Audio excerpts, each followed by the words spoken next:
Hello दोस्तों, मेरा नाम है अभिषेक और आप देख रहे हैं द अमेजिंग फैक्ट आउल। आज के इस एपिसोड में हम एक ऐसी किताब के बारे में बात करेंगे जिसमें हम सोना बनाने की विधि के बारे में जान सकते हैं। दोस्तों, आयुर्वेद जो कि सबसे प्राचीनतम चिकित्सा पद्धति है, उसके एक विभाग रस शास्त्र में स्वर्ण बनाने की कला का वर्णन है। जी हाँ दोस्तों, मैं मजाक नहीं कर रहा हूँ। ये किताब दोस्तों सच में है और ये किताब भारत के ही एक बहुत ही महान आचार्य श्री नागार्जुन जी द्वारा लिखी गई है। इस किताब में उन्होंने वर्णित किया है कि कैसे हम पारा यानी कि मर्क्यूरी को सोना यानी कि गोल्ड में कन्वर्ट कर सकते हैं। तो दोस्तों आइए जानते हैं इनकी कहानी।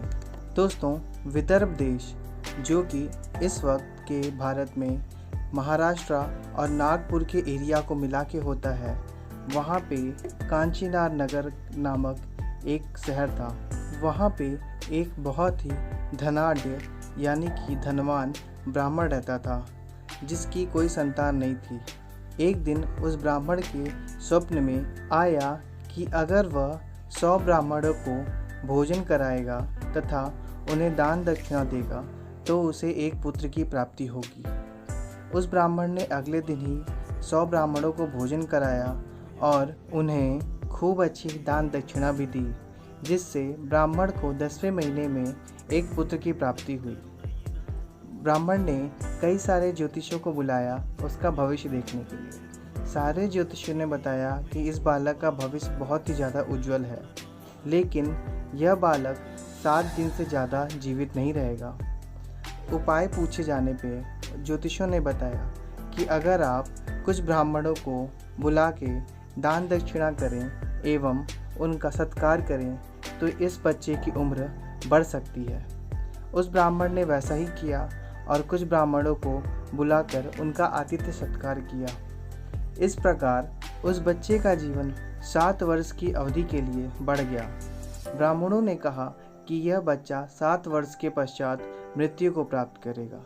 वह ब्राह्मण उस बच्चे को मरता हुआ नहीं देख सकता था, इसलिए उसने अपने कुछ आदमियों के साथ उसे जंगल में भेज दिया।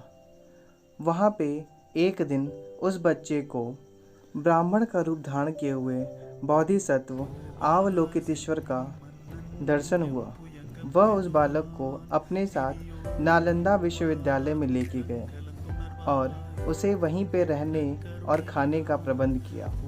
उन्होंने उस बालक से कहा कि तुम जब तक चाहो तब तक यहाँ रह सकते हो। उस वक्त नालंदा विश्वविद्यालय के प्रधान आचार्य सरब थे।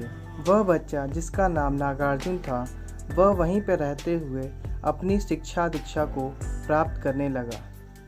कुछ समय बाद नालंदा एवं उसके आसपास के गांवों में बड़ा ही दुर्भिक्ष पड़ा। दुर्भिक्ष का मतलब यहाँ पे दोस्तों सूखा पड़ने से है, जिसके कारण वहाँ के सभी लोग बहुत ही निर्धन और गरीब हो गए। आचार्य सरब जो कि वहाँ के प्रधान आचार्य थे, उनके सामने एक बहुत ही विकट स्थिति आन पड़ी कि अब वह कैसे अपने सभी शिष्यों और आसपास के लोगों का पालन पोषण करेंगे। एक दिन आचार्य सरब को कहीं से पता चला कि दूर देश एक द्वीप है जिसे समुद्र पार करके जाने पे वहाँ पे एक महर्षि मिलेंगे। वो महर्षि स्वर्ण बनाने की कला सिद्ध कर चुके हैं। अगर वहाँ पे कोई पहुँच सके तो उसे उस महर्षि के द्वारा स्वर्ण बनाने की कला सीखने का अवसर प्रदान होगा और उनके दुर्भिक्ष भी दूर हो जाएंगे। उस वक्त तक नागार्जुन काफ़ी बड़े हो चुके थे और वह अपनी शिक्षा दीक्षा में भी निपुण हो चुके थे। आचार्य सरब को यह पता था कि नागार्जुन को मायूरी विद्या आती है और इस विद्या का प्रयोग करके वह समुद्र पार कर सकते हैं। इसलिए उन्होंने नागार्जुन को दूर द्वीप जाने का आदेश दिया।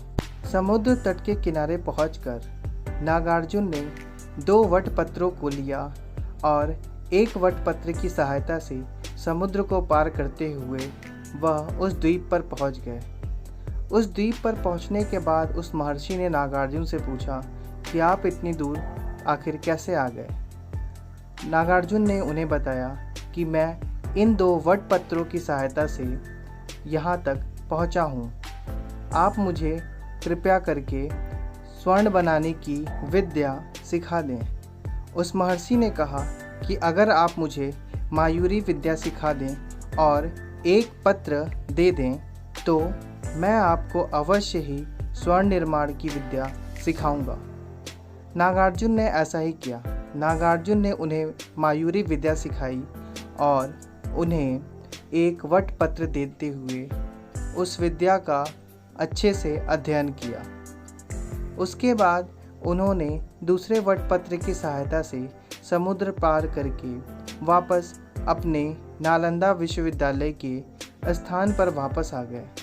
वापस आने पर लोगों ने उनसे पूछा कि आप हमारे लिए क्या लेकर आए हैं? उन्होंने बताया कि मैं स्वर्ण बनाने की कला सीख कर आया हूँ।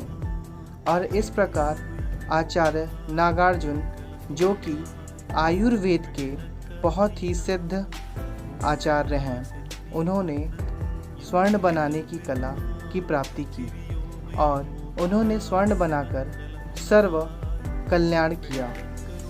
दोस्तों, नागार्जुन आयुर्वेद शास्त्र के एक बहुत ही महान आचार्य हैं जिन्होंने रस शास्त्र को लिखा है। रस शास्त्र प्राचीन समय का रसायन शास्त्र यानी कि केमिस्ट्री था दोस्तों। उस समय इन्होंने पारद यानी मर्क्यूरी से स्वर्ण बनाने की कला उस किताब में लिखी हुई है। यह किताब आज भी हमारे बीच उपस्थित है। इस किताब पे अभी भी कई सारे रिसर्चेस चल रहे हैं। दोस्तों, मैं आपको बताना चाहता हूँ कि मर्क्यूरी, जिसका एटॉमिक नंबर 80 और गोल्ड, जिसका एटॉमिक नंबर 79 है, ये दोनों ही पीरियोडिक टेबल में आसपास ही हैं दोस्तों। तो ये पॉसिबिलिटी बहुत ही ज़्यादा है कि ऐसा हो सकता है कि हम आने वाले समय में मर्क्यूरी से गोल्ड का फॉर्मेशन कर सकें।